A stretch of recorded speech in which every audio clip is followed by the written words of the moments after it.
सत्यप्रकाश जी डर पैदा कर रहे हैं, विपक्ष में एक डर पैदा हो रहा है। वो ये कह रहे हैं कि भाई आपने जो ये तरीका अपनाया है इसलिए अपनाया है कि पूरे देश में एक छत्र राज चाहिए आप लोगों को, आप जगह जगह सरकारें गिराएंगे। अब ऐसी बात नहीं है।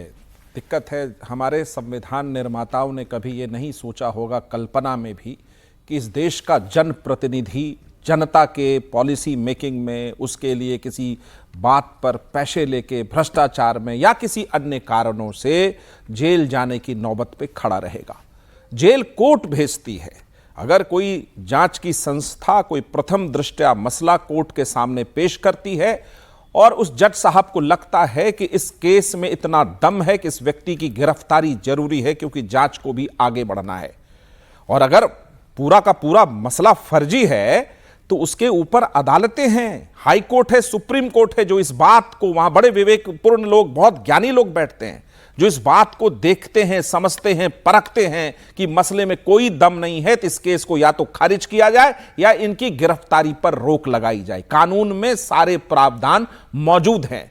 किनके डर से कान खड़े हुए हैं आज? उन लोगों के जिनकी फेहरिस्त बड़ी लंबी है भ्रष्टाचार में पैसे गबन करने की।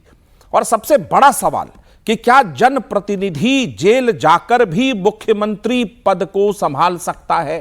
क्योंकि मुख्यमंत्री तो जनता के प्रति उत्तरदायित्व होता है। जनता के बीच जाकर वोट मांगा था तो जनता भी मुख्यमंत्री के दफ्तर आएगी कि हे मुख्यमंत्री जी, मेरा यह कार्य नहीं हो पा रहा है। मुख्यमंत्री तो जेल में है, मंत्री तो जेल में है, तो जनता क्या जेल में जाएगी?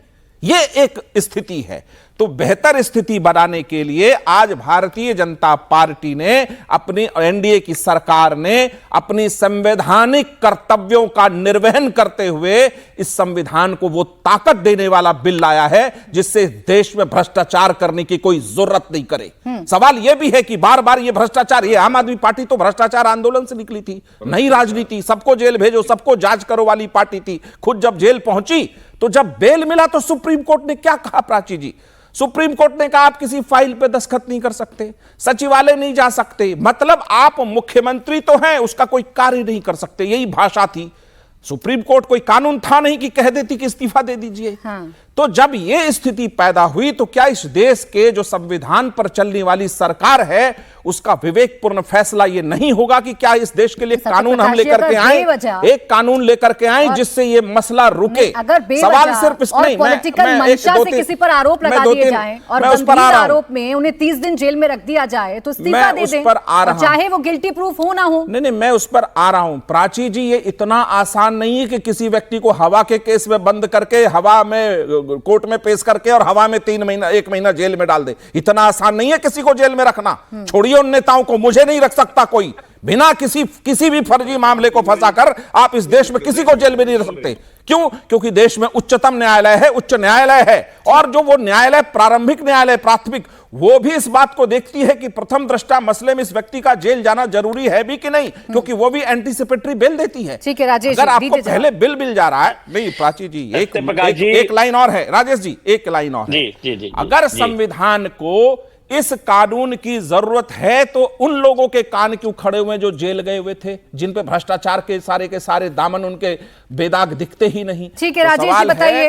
सवाल है कि क्या, नहीं, सवाल है कि क्या संविधान सिर्फ हाथ में लेके घूमने से संविधान ताकतवर होगा, या उसमें जो कानून पास हो रहा है उसको मजबूत करने के लिए उसकी भी जरूरत है? आपको कोई गिल्टी थोड़ी ना प्रूफ कर रहा है, ये तो नैतिकता है जो इस देश में समय समय पर नेताओं ने दिखाई सरकार है। नहीं चल सकती। लालू यादव जी ने दिखाई है, हेमंत सोरेन जी ने दिखाई है, जयललिता ने दिखाई है, समय समय पर नेताओं ने दिखाई है। वही नैतिकता कानून के आधार पर आपके सामने है।